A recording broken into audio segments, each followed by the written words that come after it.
Today we'll show you real quick how to replace the engine air filter, the 2021 Jeep Grand Cherokee. This has the 3.6 liter. Okay, here's the whole engine.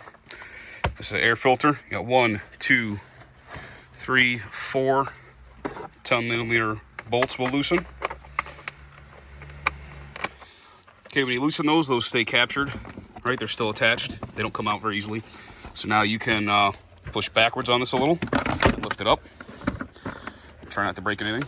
That gives you access to the air filter. You can just lift up and replace when you're ready. Obviously, it's a little bit early for this one, but that shows you the process. It's pretty straightforward. So now over here, you can push it back again. See those hooks?